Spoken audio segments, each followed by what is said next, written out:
Hello students, I welcome you all to today's session. I hope all of you are doing good. Today's topic is villages, towns and trade.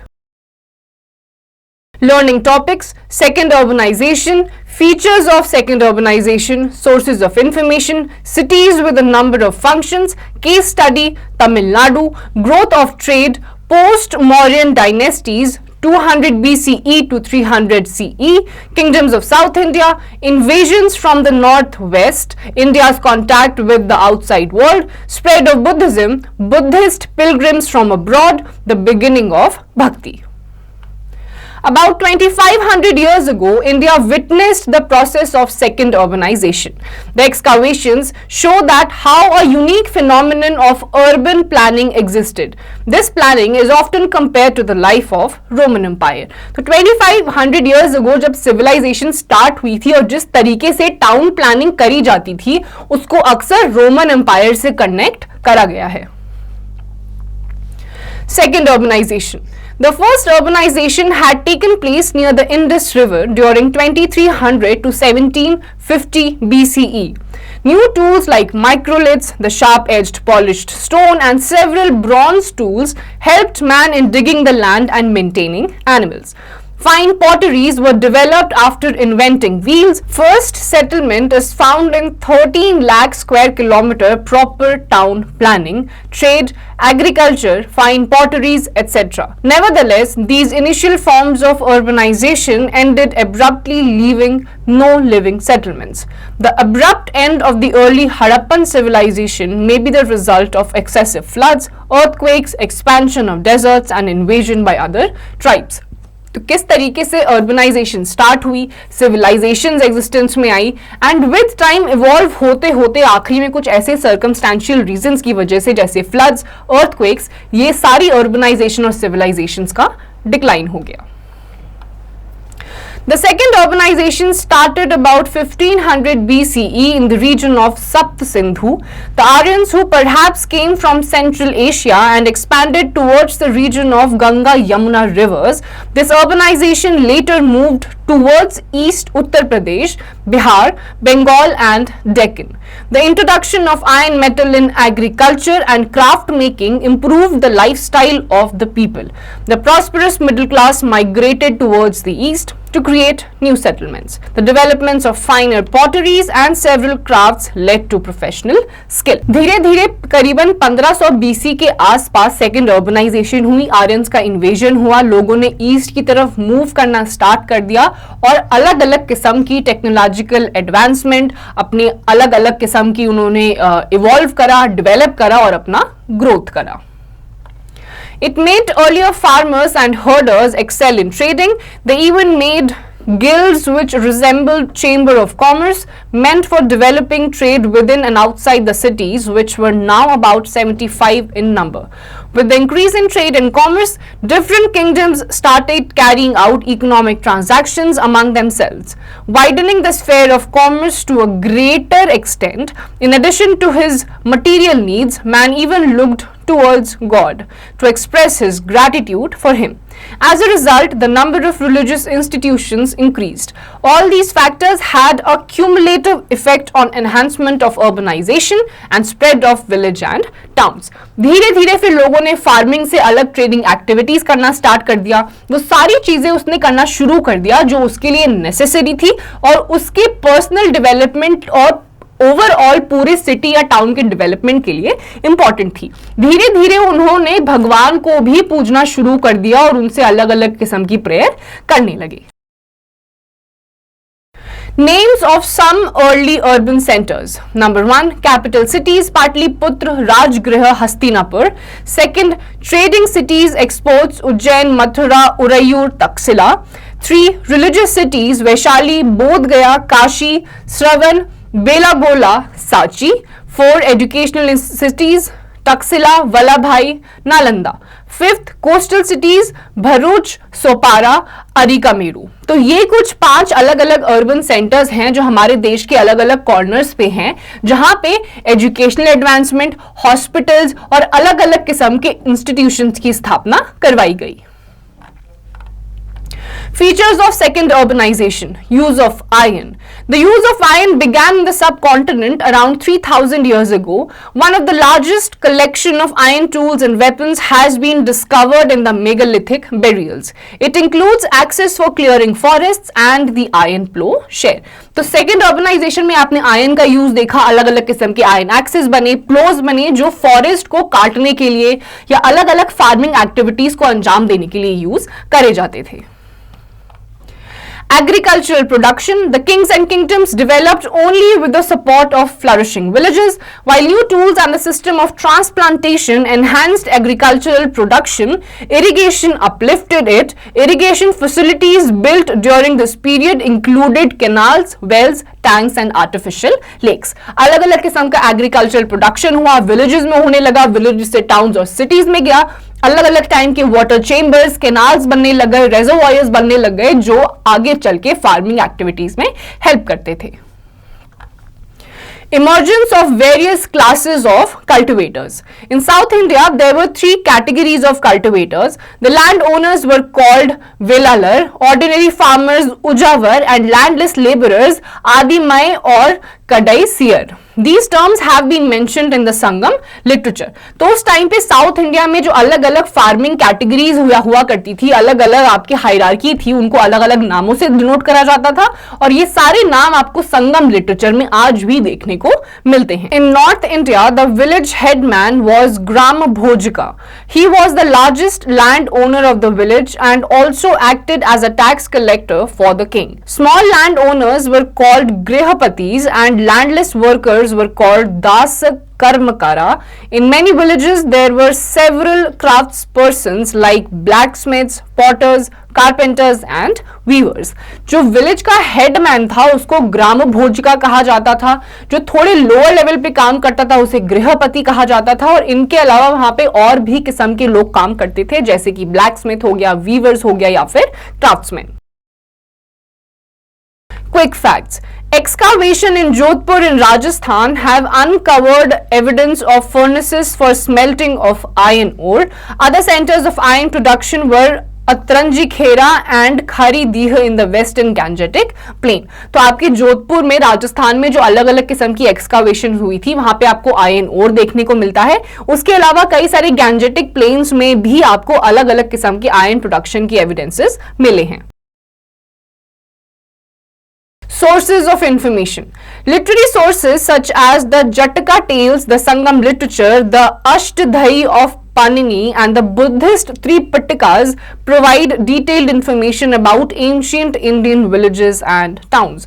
तो आपको अलग अलग information sources हैं जैसे कि आपके त्रिपिटका हो गए, जटका टेल्स हो गए, संगम लिटरेचर हो गया जिससे आपको इन सारी सेकेंड ऑर्गेनाइजेशन के बारे में चीजें पता चलती हैं. Sangam literature. The word Sangam means an assembly. Under the Pandyas of Madurai, a gathering of Tamil poets and scholars took place. The successive assemblies, Sangam, were held, the last at Madurai. The works of the first two Sangams are lost. Over 2000 poems in Tamil collected at the third assembly at Madurai are compiled into 8 books Etugoi, known as the Sangam literature. The poetry of this period gives us a lot of information about Tamil society at that time.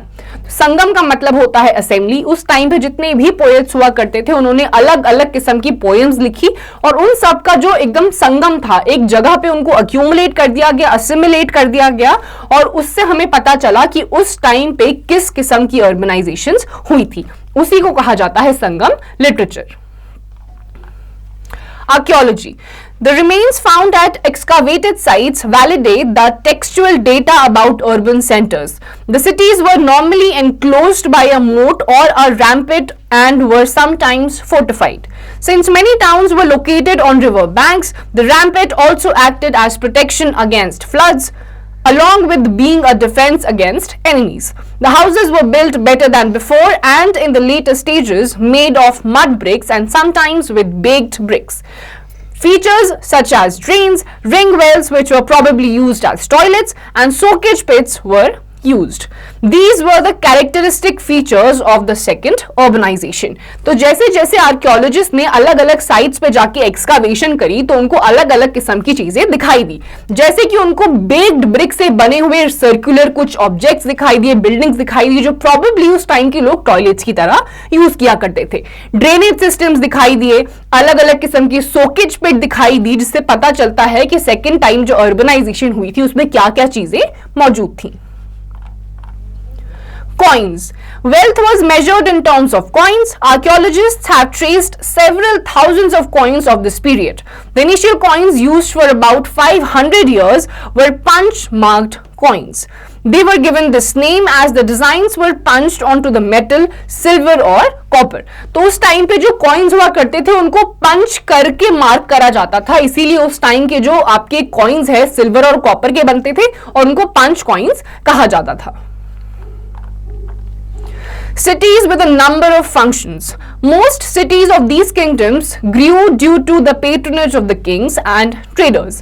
Various capital cities such as Patliputra, Madurai, etc. were also commercially important. For example, Madurai was famous for cotton textiles at that time also.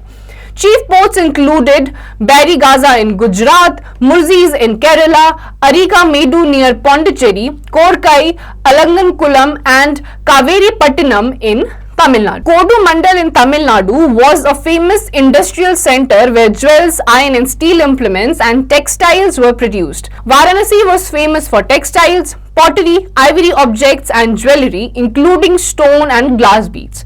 The towns which laid on important trade routes included Mathura in Uttar Pradesh, Magarjunkonda, Amaravati and Kondapur इन आंध्र प्रदेश. तो उस time पे जितनी भी अलग अलग cities हुआ करती थी आपकी उत्तर प्रदेश में, राजस्थान में, साउथ इंडिया में, तमिलनाडु में, आंध्र प्रदेश में, उन सब के अलग अलग एक इंपॉर्टेंस थी. जैसे कि कहीं कहीं पे आपके साउथ इंडिया में कोडुमंडल कोस्ट में आप देखेंगे कि वहां पे ट्रेडिंग बहुत ज्यादा हुआ करती थी. तो अलग अलग सिटीज की अपनी अपनी कोई इंपॉर्टेंस थी. Many towns and cities developed as religious centers such as Srinagar in Tamil Nadu, Mathura and Ayodhya in Uttar Pradesh, Bodh Gaya in Bihar, etc. Many of these towns and cities had political, commercial and religious importance. Let us study the main features of the city of Mathura. वहीं पे जहाँ पे कुछ cities की importance trading से थी, ivory object से थी, steel से थी, metal से थी, कई ऐसी cities भी थी जैसे कि अयोध्या उत्तर प्रदेश में जो कि religious centers बन चुके थे. Mathura was located at the crossroads of two major routes of travel and trade, A from the northwest to the east and B from north to south. The city was famous for massive fortified walls. Farmers and herders from adjoining areas supplied food in the city. The city produced some extremely fine sculpture. Around 2000 years ago, Mathura became the second capital of the Kushanas. It was also a religious center. There were several Jaina shrines and Buddhist monasteries. It was an important center for the worship of Lord Krishna. The archaeologists have found several inscriptions on stone slabs and statues in this city. They are generally short inscriptions that record gifts made by men and women to monasteries and shrines. These inscriptions were made by kings and queens, officers, merchants and craft persons. They mention about goldsmiths, blacksmiths, weavers, basket makers, garland makers, etc. तो आपकी जो Mathura city थी उसकी अलग अलग importance थी. यहाँ पे काफी सारे रिलीजियस सेंटर्स थे, जैना की श्राइन्स थी, बुद्धिस्ट मोनेस्ट्रीज थी, अलग अलग किस्म के जो लोग थे, किंग थे, विमेन थी, क्राफ्ट पर्सन थे, वो अलग अलग किस्म की ऑफरिंग्स करते थे ऐसे बुद्धिस्ट मोनेस्ट्री या फिर रिलीजियस इंस्टीट्यूशंस में. उसी के साथ साथ यहाँ पे जो एडजॉइनिंग एरियाज थे वहां पे अलग अलग किस्म के खाने को पकाया जाता था, क्रॉप्स कल्टिवेट होते थे जो कि इस सिटी में लोग फूड का सप्लाई करते थे. Growth of craftsmanship along with the increase in agricultural production, arts and crafts also flourished. Although craftsmen lived in villages, specific crafts developed in areas where the associated raw materials were available. It includes extremely fine pottery called the Nadan black polished ware. It was normally black in color and had a fine sheen. However, archaeological evidences for many crafts have not survived. It is known from texts that the manufacture of cloth was important. The main centers were like Varanasi in the north and Madurai in the south. Both men and women were employed in these centers. Most craftspersons and merchants formed associations known as Shrenis. These Shrenis of craftspersons gave training, procured raw materials, and distributed the finished products. Further, Shrenis of merchants organized the trade. Shrenis also served as banks where rich men and women deposited money. This money was invented and part of the interest was returned or used to support religious institutions like monasteries. तो इस time के जो crafts persons थे वो अलग किस्म की pottery या फिर वेयर करते थे, जैसे कि आपका नदन ब्लैक पॉलिश्ड वेयर हो गया, ये अलग कलर की होती थी, बिल्कुल डार्क ब्लैक, अलग किस्म की एम्ब्रॉयडरी इसमें करी जाती थी। साथ ही साथ जो अलग अलग बुद्धिस्ट मॉनेस्ट्रीज या फिर श्राइन्स हुआ करती थी वो आपकी अलग अलग तरीकों से फंक्शन करती थी। जितने भी अमीर औरतें या फिर आदमी हुआ करते थे वो इन्हीं मॉनेस्ट्रीज में अपना जो पैसा है उसे डिपॉजिट कर दिया करते थे और कुछ टाइम के बाद उनको उस पर इंटरेस्ट मिलता था या फिर जो एक्स्ट्रा सरप्लस अमाउंट होता था उसको बुद्धिस्ट मॉनेस्ट्रीज या फिर ऐसे रिलीजियस इंस्टीट्यूशंस अपने वेलफेयर के लिए यूज कर लिया करते थे। Agricultural intensification. The invention of new tools and implements led to the expansion of land under cultivation, leading to agricultural intensification. New varieties of corn and fruits began to be cultivated. Each family occupied a fixed portion of land in the village. All the members of that house cultivated together as a group. People normally did the work themselves. Sometimes the work was done by employing laborers and slaves. They paid the land rent from 1/6 to 1/12 of the total produce. The management and control of the village was in the hands of the head man of the village called Grama Bhojika. He was also responsible for the collection of the land rent as well as administrative affairs. A village samiti council was there for his help. Pasture lands or grazing grounds of the village cattle also existed. The grazers were called Gopalkas. जैसे जैसे नए नए tools का invention हुआ, discovery हुई, वैसे वैसे agricultural intensification होने लग गया। एक सेट पैस्चर ऑफ लैंड एक फैमिली को दे दिया जाता था, हर एक मेंबर को एक पार्ट दे दिया जाता था लैंड का और वो लोग ग्रुप में काम करते थे। यूजुअली खुद ही करते थे लेकिन कभी कभी लेबरर्स या स्लेव्स को बुला लिया करते थे और टोटल प्रोड्यूस का 1/6 या फिर 1/12 पोर्शन वो उनको दिया करते थे। Case study, Tamil Nadu. During the period of human settlement in large number in North India, we observed improvement in metal usage, agriculture, rising of religious faiths, different castes, urbanization, etc. taking place. Indus and Ganges Valley settlements have found special mention in the history of India. So North India में आपकी culture wise, tradition wise, agriculture wise अलग अलग advancement होने लग गई थी। Except for occasional Neolithic evidence, the whole of Tamil Nadu witnessed no such event. This is a state with Kaveri River, a holy river mentioned in texts, in the center and extending up to Tirupati hills in the north. तो तमिलनाडु जो कि south में है उस area को छोड़कर बाकी पूरे पार्ट ऑफ द कंट्री में साउथ साइड को छोड़कर अलग अलग टाइप की इन्वेंशंस और चेंजेस होने लग गए थे। However, around 200 BCE, when some of the graves were dug up, they revealed about megalithic people settlements. They were encircled by big stones. They revealed skeletons of people, potteries and iron objects. उसके बाद megalithic as का जब हुआ तो अलग अलग burials जब उसको एक्सकावेट करा गया तो बड़े बड़े स्टोन्स मिले, आयरन की चीजें मिली और pottery milli. Megalithic people painted the potteries black red. They did not have much of agricultural tools, maybe because of the domination of trade. Archaeological evidences prove that they belonged to the period 100 BC, but textual evidences from Ashoka reveal that they were contemporaries in his time, thus of around 300 BCE. Megalithic people of Tamil Nadu buried the skeletons of the dead in the urns made of red pottery in pits which were different from that of Krishna Godavari megalithic people who had pit burials surrounded by stone circles. Evidences of iron trident used by these people were also found. तो अलग अलग locations पे भी megalithic as में अलग अलग किस्म के बेरियल्स हुआ करते थे.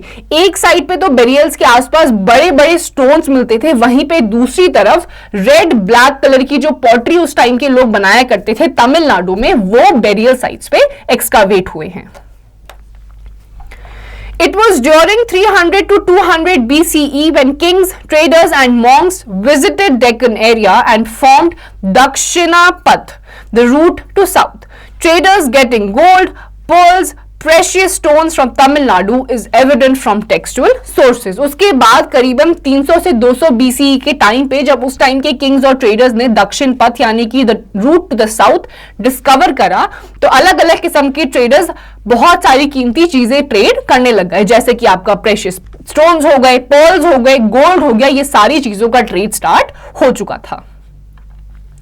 There is another version that sage Agastya during Vedic period travelled to Tamil Nadu to introduce Sanskrit and Aryan culture.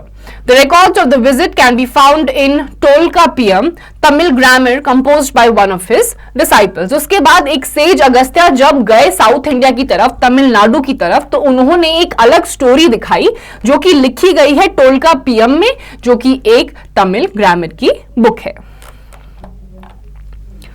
Literary text evidence: Indica by Megasthenes, Sangam literature by Tamils, and Periplus Maries Erythrae by Pliny show that pepper, pearls, ivory, silk and aromatic plants were exported from Tamil Nadu. उसके बाद जो मेगास्थनीज ने indica लिखी थी और संगम literature जो तमिल लोगों ने एक पूरा कंपाइल करा था, उसमें बताया गया किस तरीके से तमिलनाडु से आइवरी, अलग अलग एरोमेटिक प्लांट्स को एक्सपोर्ट करवाया जाता था.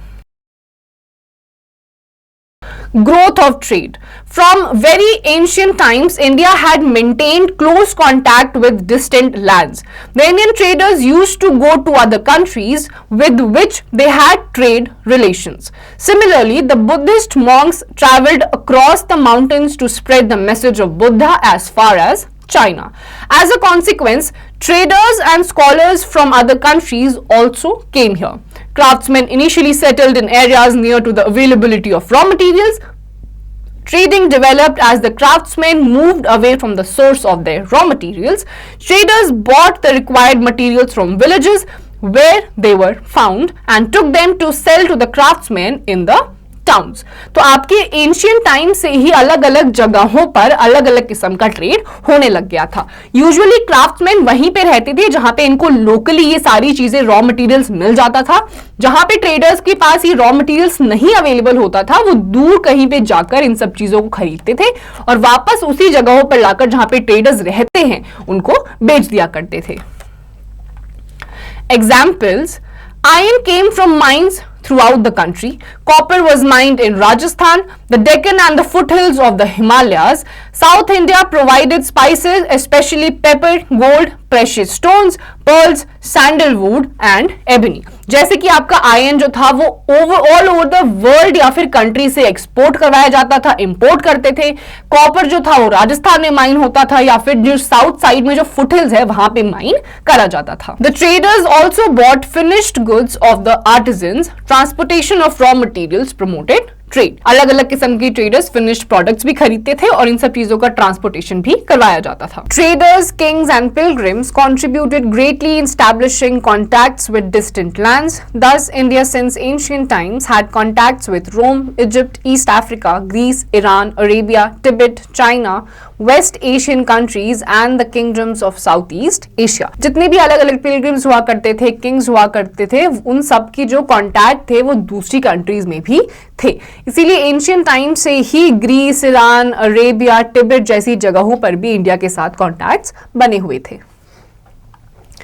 Various new trade routes developed as traders preferred to travel by sea than roads. Arabic traders utilized the monsoon winds to travel in the sea. Ships sailing from the southern end of the Red Sea would wait for the southwest monsoons to pass before they set sail. The returning northeast monsoon from across India would bring the ships back. Shipbuilding became an important industry. Brisk trading resulted in the growth of many towns along the coast. और इसी की वजह से आपकी अलग अलग trading activity start हुई, अलग अलग डायरेक्शन से लोग मॉनसून विंड्स को ध्यान में रखते हुए इंडिया की तरफ सेल करते थे, अलग अलग चीजों में ट्रेड करते थे, जिसकी वजह से धीरे धीरे हमारी कंट्री का जितना भी ग्रोथ था वो पॉसिबल हो पाया. Post-Mauryan dynasties 200 BCE to 300 CE. The Sungas. In 185 BCE, Pushyamitra Sunga founded the Sunga dynasty after defeating the last Mauryan ruler Brihadrata. The Sunga rulers fought the Bactrian invasions from the northwest for about 112 years and were succeeded by Kanva dynasty. जो Sunga dynasty के founder थे पुष्यमित्र सुंगा, उन्होंने Sunga dynasty की स्थापना करी और Mauryan rulers से वो लड़े और उसके बाद उन्होंने उन जगहों पर शासन करा. द कानवास. द कानवा dynasty ruled from 72 BCE to 27 BCE over only the region around Magad. Many small kingdoms had declared independence during this time. One such kingdom which became prominent around 1 BC was Kalinga during the reign of King Kharavela, who gained the title of चक्रवर्ती. तो Kanva dynasty जो है उसने मगध के ऊपर rule करा था और फिर धीरे धीरे देखते देखते एक किंगडम बहुत ही ज्यादा प्रोमिनेंट हो गया था 1 BC के अराउंड, जिसका नाम था Kalinga. The Satavahanas. The Satavahanas, also known as Andhras, ruled in the Deccan for nearly 300 years. The capital was Pratisthana, now Pathan in Maharashtra. The Satvahana dynasty was founded by Simuka. The first powerful ruler was Sri Satkarni. He fought against the kingdom of Kalinga and the Sakas. तो सतवाहनास, जिनको आंध्रास भी कहा जाता था, Deccan side पे इन्होंने rule करा था. महाराष्ट्र में जो जगह है ये उसकी कैपिटल थी, जो कि उस टाइम पे प्रतिस्थना के नाम से थी, आज के टाइम पे ये पैठान के नाम से है. इसका जो फाउंडर था वो था सिमुका और जो पहला मोस्ट पावरफुल रूलर था वो थे श्री सतकर्णी.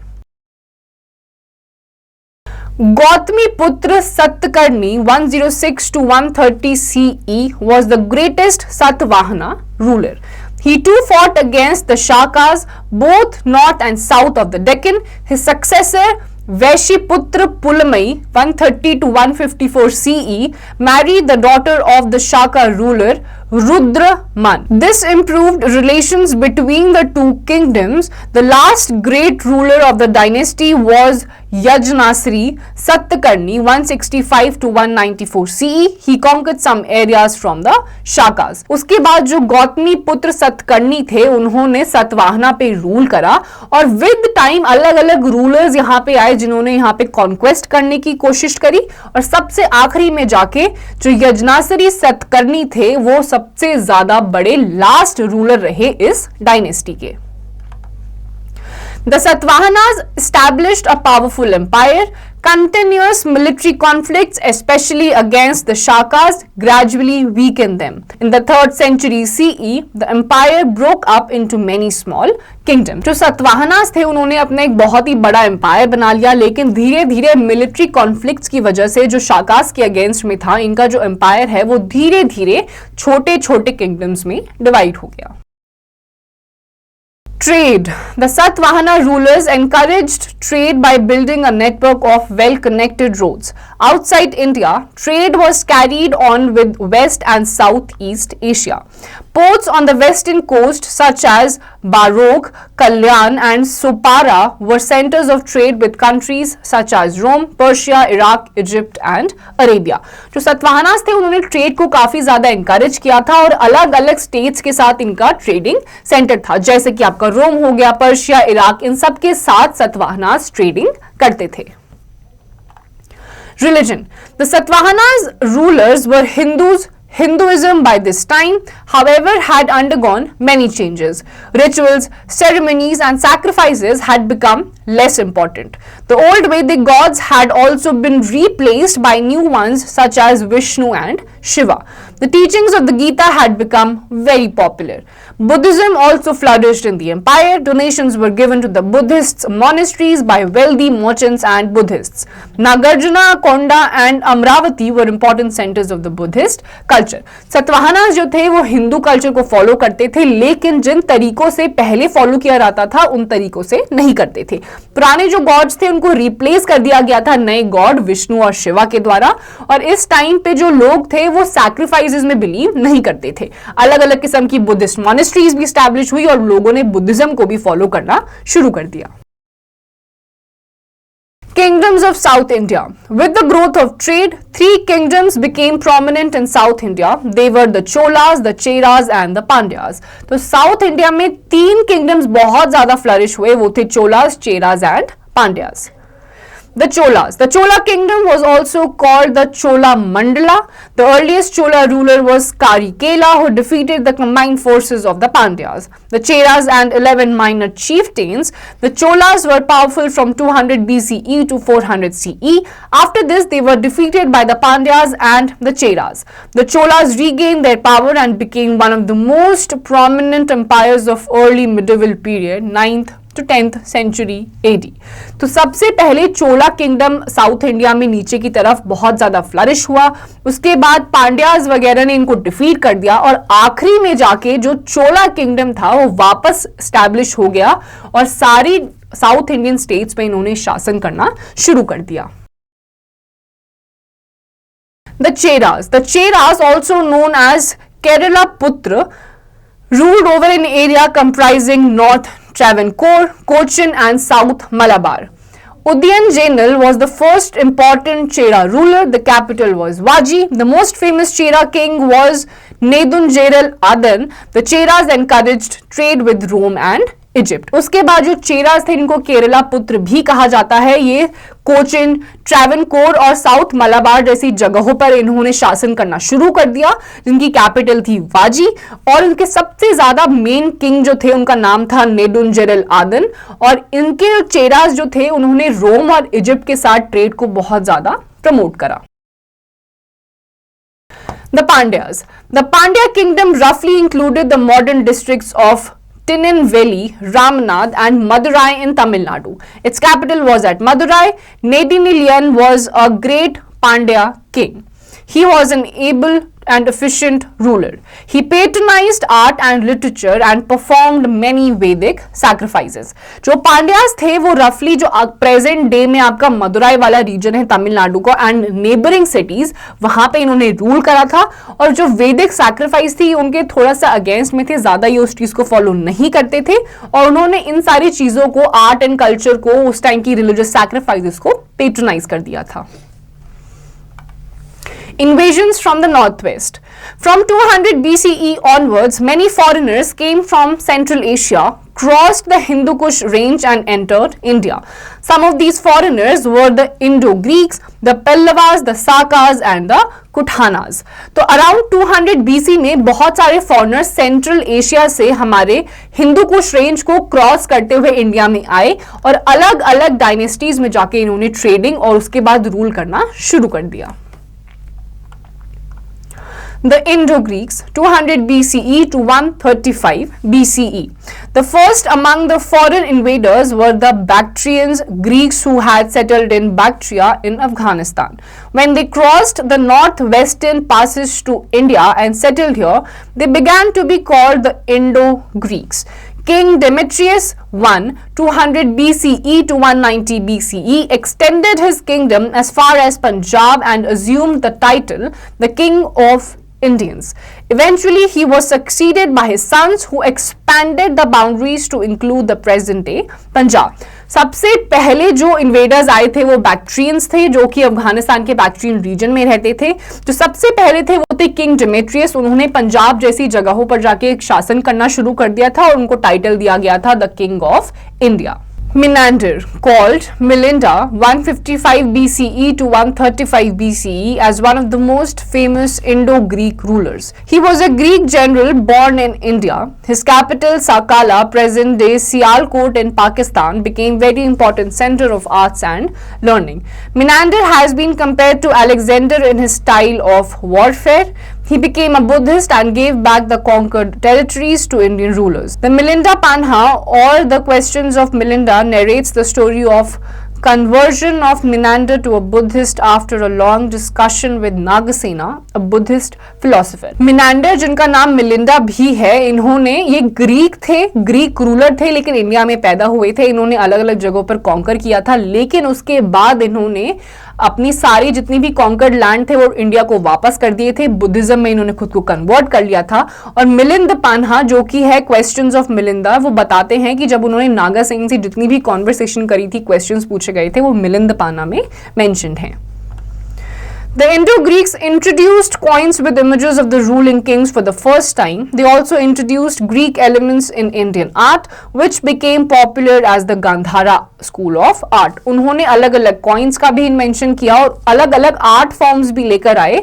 उसमें से एक बहुत ही popular हुआ जिसका नाम है Gandhara school of art. The Sakas, 100 BCE to 90 CE. The Sakas were the nomadic tribes who came from Central Asia and defeated the Indo-Greeks during 100 CE. They gained control over the north and northwestern parts of India.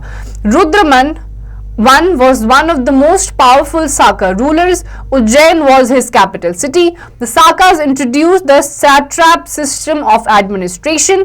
The empire was divided into smaller provinces ruled by an independent military commander. These commanders were called satraps. तो आपके जो Sakas थे वो एक nomadic tribe था जो कि Central Asia से आया था, Indo-Greeks during 100 CE, और इन्होंने north western part of India और नॉर्दर्न पार्ट ऑफ इंडिया में बहुत ज्यादा कंट्रोल कर लिया था. अलग अलग एडमिनिस्ट्रेटिव रिफॉर्म्स भी ये लोग इंडिया में लेकर आए थे. द पल्लवास और the Parthians. The Parthians or the Pallavas ruled for a brief period. They came from Iran in Central Asia. They occupied the area around Gandhara and made it their capital around 1st century CE.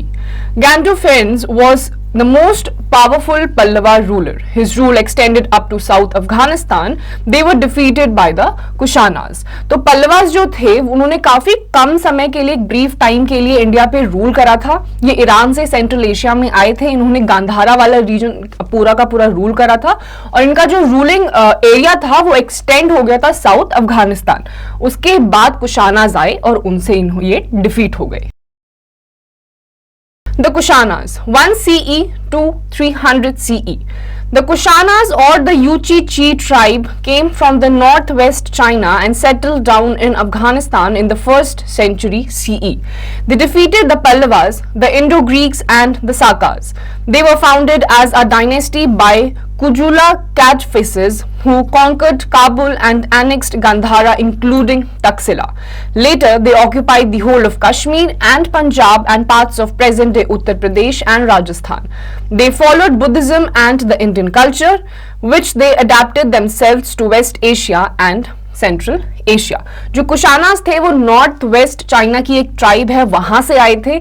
इन्होंने पंजाब और कश्मीर के reason को capture किया था और उसके साथ साथ तकसीला और प्रेजेंट डे उत्तर प्रदेश में भी इन्होंने अपना शासन चलाया था. इन्होंने बुद्धिज्म को और इंडियन कल्चर को काफी ज्यादा फॉलो किया था और इसको यहां से लेकर वो एशिया और सेंट्रल एशिया तक भी फैला दिया था. Kanishk, 78 CE to 101 CE, was the most important ruler of the Kushana dynasty. He was the founder of the Saka era, which started from 78 CE. His empire included Afghanistan, Gandhara, Sindh and Punjab. He also conquered Magad and extended his territory as far as Patliputra and Bodh Gaya. He set up Purushapura, present-day Peshawar, as his capital. उसके बाद कनिष्क आए जिन्होंने, जो कि एक बहुत ही important ruler थे Kushana dynasty के. एंड तक आते आते पहले इन्होंने अफगानिस्तान पे रूल करा, अलग अलग पार्ट्स ऑफ अफगानिस्तान में इन्होंने रूल करा और उसके बाद आखिरी में आते आते जो पेशावर थी वहां पर भी इन्होंने अपना शासन चलाया. Kanishk embraced Buddhism early in his life. The coins from his reign depict the images of not only Buddha but also Greek and Hindu gods. It reflects that Kanishk was tolerant towards other religions. Many Buddhist chaityas and viharas were built in different places. There were many famous philosophers, poets and dramatists in his court. Ashwaghosha, who was a great Sanskrit scholar, and Charaka, the famous physician, the author of Charak Samhita, a book based on the Ayurvedic system of medicine, lived due his reign. तो कनिष्क जो थे उन्होंने Buddhism अपनी बहुत ही ज्यादा early life में follow करना शुरू कर दिया था. इन्होंने अलग अलग बुद्धा और ग्रीक गॉड्स को फॉलो किया था. इनके टाइम के जो कॉइन्स हुआ करते थे उसमें ना केवल बुद्धा की फोटो हुआ करती थी बल्कि कुछ ग्रीक गॉड्स की भी फोटो हुआ करती थी. Quick facts. The Amravati school of art was first patronized by the Satavahanas while the Sarnath school of art flourished under the Guptas. जो अमरावती स्कूल था वो सबसे पहले पेट्रोनाइज करा गया था सतवाहनास के थ्रू और जो सारनाथ स्कूल था वो सबसे ज्यादा फ्लरिश हुआ था गुप्ता डायनेस्टी के टाइम पे. Impact of the foreign invasions in India. Invasions by foreign rulers and countries had a significant impact on India. With these new groups, new culture was also introduced. Many ideas, technologies and art forms were brought in the country. तो जितने भी foreign rules India में आए थे उसकी वजह से काफी सारी टेक्नोलॉजिकल एडवांसमेंट हुए थे और बाकी सारी कंट्रीज के जो कल्चर एंड ट्रेडिशंस थे या फिर नॉलेज थी वो भी इंडिया तक फैल गई थी. Culture. Various foreign rulers brought their different practices and cultures into the country. The Sakas and Kushanas encouraged use of horses both for administration and trade purposes.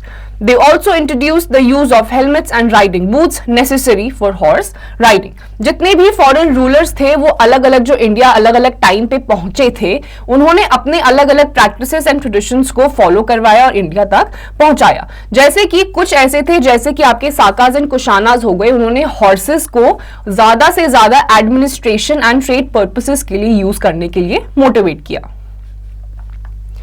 Quick facts. Kanishk founded a new era in AD 78 known as the Saka era. The official Indian calendar used by the government of India is based on Saka era. The first month of this calendar is Chaitra. तो कनिष्क ने 78 AD के time पे एक साका era का found करा था, उन्होंने establish करा था. जो आपके कैलेंडर्स होते हैं उसमें भी जो पैटर्न फॉलो होता है वो साका एरा को ध्यान में रखते हुए ही फॉलो किया जाता है. Economy. With the arrival of foreign kings, trade contacts increased. Now India began to trade with the distant lands too, which resulted in a boost one economy. Taxes were collected from foreign traders. तो अपनी अलग अलग economical ideas भी वो India में लेकर आए थे जिसकी मदद से टैक्स कलेक्शन और रेवेन्यू किस तरीके से ट्रेड के थ्रू जनरेट किया जा सकता है वो भी नॉलेज इंडिया तक पहुंच चुकी थी. Coins. The foreign rulers introduced a new technique of coin making. The ancient punch-marked coins were replaced by pictorial representation of kings on plain metal. जो coin थे पहले punch mark करे जाते थे उसको replace कर दिया गया pictorial representation से. Art and architecture. The foreign invaders were greatly impressed by Indian philosophy and religion and hence patronized Indian artists. They got many temples, structures and statues built of various gods and deities. Many schools of art developed under these foreign rulers. Gradually, these foreign invaders assimilated into the Indian society. तो अलग अलग जो rulers हमारी country में आए थे वो अपने साथ काफी सारा आर्ट और आर्किटेक्चर भी लेकर आए थे जिन्होंने आगे चलकर अलग अलग गॉड एंड डाइटीज के टेम्पल, अलग अलग बिल्डिंग्स और मॉन्यूमेंट्स का कंस्ट्रक्शन किया था. India's contact with the outside world.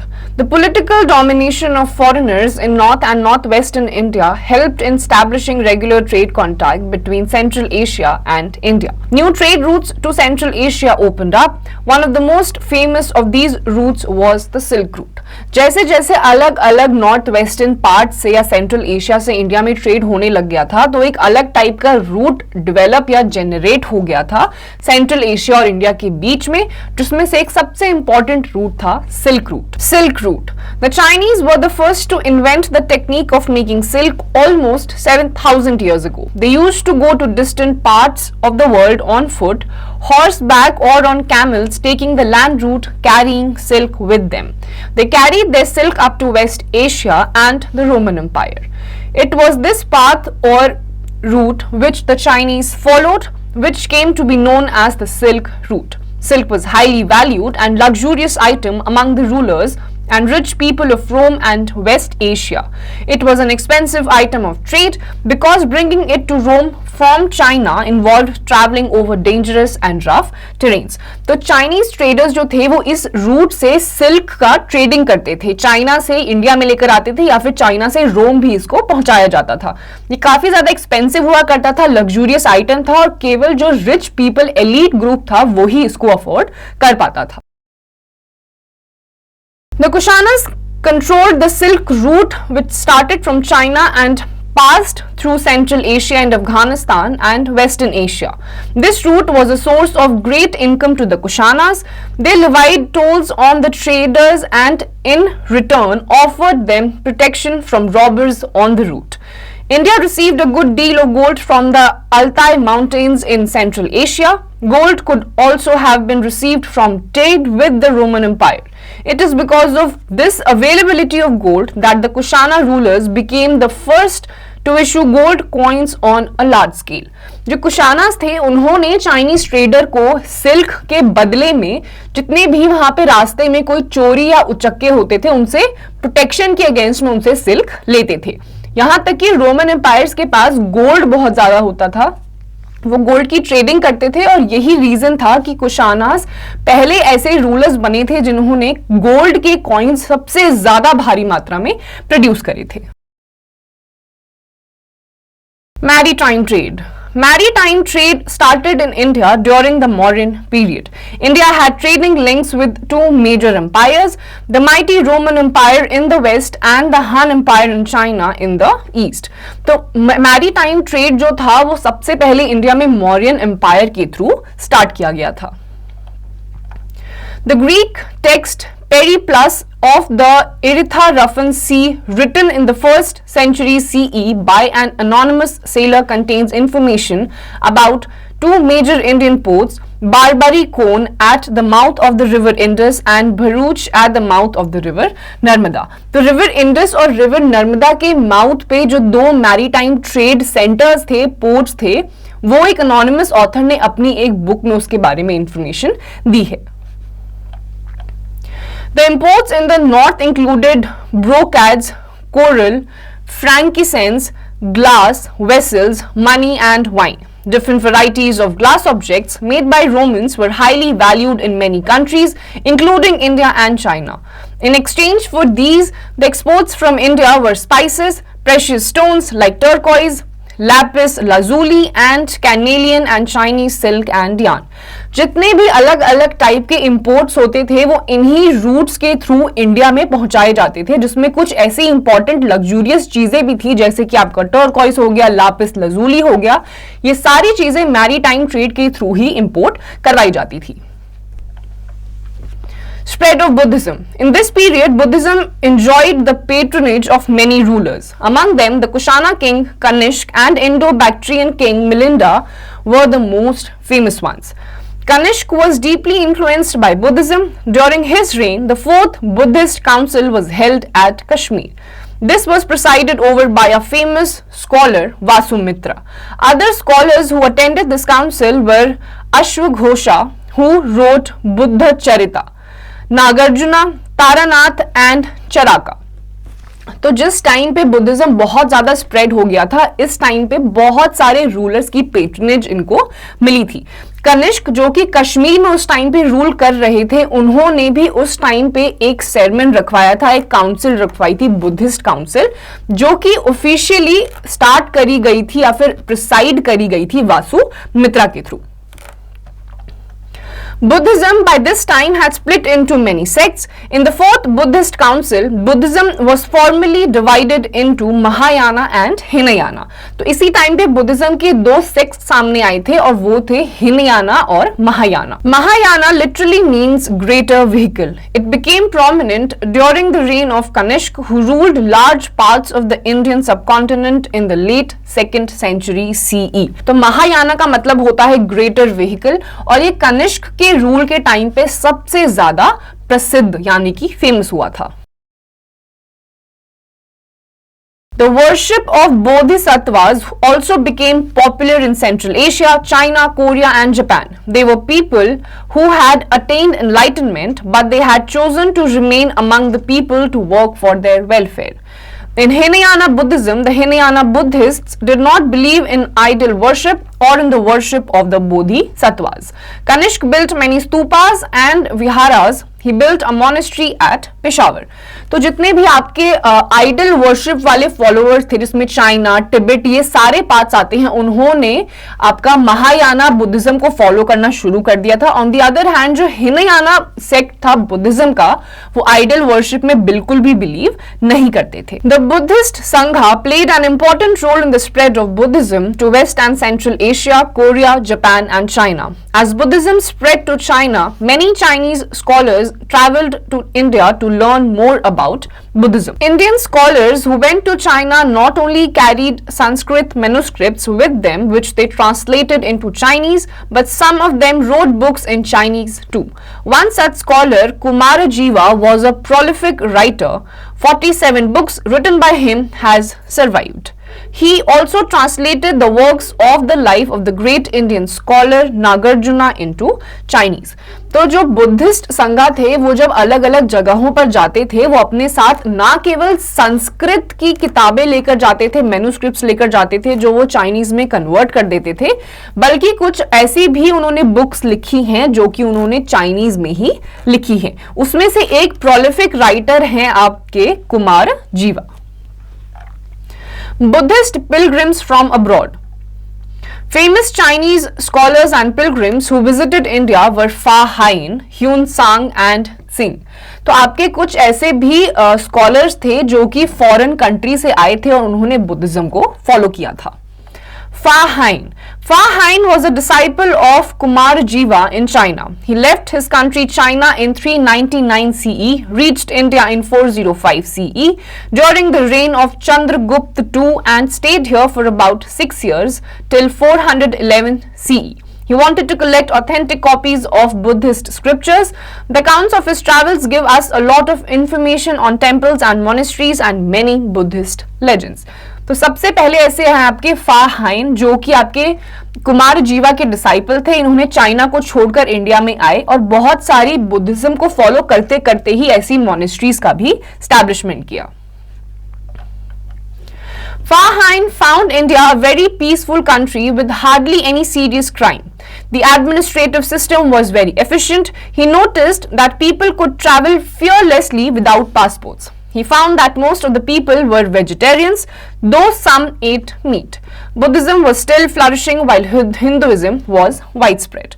तो फा हाइन ने जब इंडिया में वो पहुंचे तो उन्होंने ये डिस्कवर किया कि इंडिया में कोई ऐसे मेजर क्राइम्स नहीं थे, एडमिनिस्ट्रेशन बहुत ज्यादा एफिशिएंट था और बहुत ही ज्यादा ये पीसफुल कंट्री थी. ज्यादातर लोग वेजिटेरियंस थे बट कुछ लोग मीट भी खाते थे. हिंदुइज्म पूरी तरीके से फैल चुका था और बुद्धिज्म धीरे धीरे फ्लरिश हो रहा था. Hyun Sang.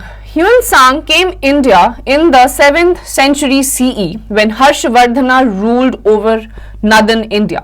In India, he traveled greatly and was honored and respected everywhere. He made accurate observations of places and people and noted some delightful stories which he had heard. He spent many years at the Nalanda University. He took the degree of Master of Law in Nalanda University and even became its vice principal.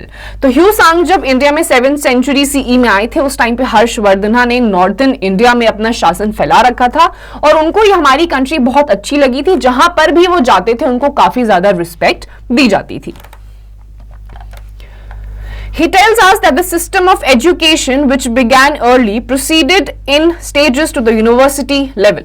5 branches of knowledge were taught: grammar, science, arts and crafts, medicine, logic and philosophy. Huizang returned back to China through land route via Central Asia. इन्होंने Nalanda university का जो establishment था वहां पे 5 अलग अलग branches ये पढ़ाई की लेकर आए, जिसमें से कि grammar, science, arts and crafts, medicine, logic and philosophy था। वापस जब ये चाइना गए तो ये लैंड रूट से गए थे, सेंट्रल एशिया से होते हुए। He carried many statues of the Buddha and many manuscripts with him. Some of them were lost when his boat while crossing the Indus capsized. बहुत सारी बुद्धा की स्टैचूज और बहुत सारी मनुस्क्रिप्ट्स ये अपने साथ लेकर गए थे, लेकिन रास्ते में आधे से ज्यादा मनुस्क्रिप्ट्स या किताबें खो चुकी थी जब इनकी जो बोट है वो रास्ते में किसी तूफान में इधर उधर डोल के डूब चुकी थी। Ayat Singh. Ayat Singh came to India via sea route. He started his journey in 671 CE and reached the port of Tamarali Piti at the mouth of river Hooghly after 2 years. He spent around 10 years at Nalanda. During this long period, he studied and translated the Buddhist texts. His accounts give a vivid description of the condition of Buddhism and the common masses in both these countries, India and China. Regular navigation took place between Persia, India, Malaya, Sumatra and China. तो आयत सिंह जब आए थे हमारी country में तो ये सी root के थ्रू आए थे। 10 साल इन्होंने नालंदा यूनिवर्सिटी में बिताए और काफी सारे बुद्धिस्ट टेक्स्ट भी इन्होंने ट्रांसलेट करे। The beginning of Bhakti. This period was also characterized with the growth of Bhakti. The worship of certain deities like Shiva, Vishnu and goddesses like Durga came into prevalence, which became a central feature of later Hinduism. तो इस time तक भक्ति बहुत ज्यादा फैल चुकी थी। बहुत सारे भगवान जैसे कि शिव, विष्णु और बहुत सारी फीमेल डाइटीज जैसे कि दुर्गा माता की जो पूजा थी वो काफी ज्यादा इस टाइम पे हमारी कंट्री में प्रेवलेंट हो गई थी। Shiva has a fierce side to his character, but he is also the patron deity of ascetics. Goddesses such as Parvati, Mahadevi and Gauri were worshipped. Unlike the gods of the Vedic age, these new gods were not tied to natural phenomena. Anyone irrespective of caste, creed or sex could worship them through bhakti. It was believed that through bhakti an individual could aspire for liberation from rebirth. तो इस time तक शिवा, गौरी, माता दुर्गा की पूजा होना शुरू हो गई थी और ये माना जाता था कि किसी भी रिलीजन के लोग, किसी भी कास्ट के लोग इनकी पूजा भक्ति के थ्रू कर सकते हैं और अगर सच्चे मन से भक्ति करेंगे तो पुनर्जन्म का जो होता है पूरा साइकिल वो उससे मुक्त हो जाएंगे। Most people prefer to worship this form of religion as it had a wider appeal. Keeping fasts and vows, traveling to places of pilgrimage and worshipping a deity with a pure heart were the essentials of this form of bhakti. Hymns and prayers in praise of God became common. The images of the deities were now kept in special places called temples.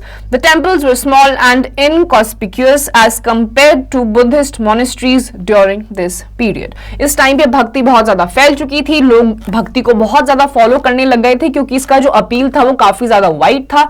कुछ fast रखने से या फिर ऐसी pilgrimage जगहों पर travel करना भी लोगों ने शुरू कर दिया था। एक कुछ सर्टेन प्लेसेस पे स्टैचूज बनाए जाते थे भगवान के और उनको टेम्पल्स कहा जाता था। Recap. The first urbanization took place along the Indus River during Harappan period. The second urbanization came up during 1500 BCE in the region of Sapt Sindhu. The use of iron led to greater agricultural production. Iron implements helped to bring more land under cultivation as well as increase the productivity of the available land. Jataka tales, Sangam literature and many archaeological evidences provide us information about the emergence and growth of cities at that time. Modern military commander Pushyamitra Sunga established the Sunga dynasty in 185 BCE. The Sunga dynasty was succeeded by the Kanva dynasty which ruled till 28 BCE. The Sungas and Kanvas were Hindu kings. Shakas were the nomadic tribes. They defeated Indo-Greeks and came India through Hindu Kush mountains. They ruled over western India and were constantly at war with the Satavahanas of the Deccan. The Kushanas entered India through the Hindu Kush and established their empire over a greater part of Central Asia and North India. The greatest Kushana king was Kanishka, who came to power in 78 CE. He initiated the Saka era. He adopted Buddhism and organized the Fourth Buddhist Council. So students, इस chapter में आपने देखा किस तरीके से सबसे पहला जो सिविलाइजेशन था वो इंडस रिवर के पास हड़प्पन सिविलाइजेशन का नाम उसे दिया गया है। सेकंड अर्बनाइजेशन आपका सप्त सिंधु के टाइम पे हुआ था। किस तरीके से बुद्धिज्म फैला, भक्ति मूवमेंट हुआ और किस तरीके से फॉरेन लोकेशन से अलग अलग ट्रेडर्स यहाँ पे आए, ट्रेड करा, अपना कल्चर भी यहां तक फैलाया और यहां से भी काफी सारे अलग अलग कल्चर्स को अपनी कंट्री तक लेकर गए। So students, with this we come to the end of this chapter. इसकी जितनी भी एक्सरसाइजेस हैं वो आपको खुद से करनी है।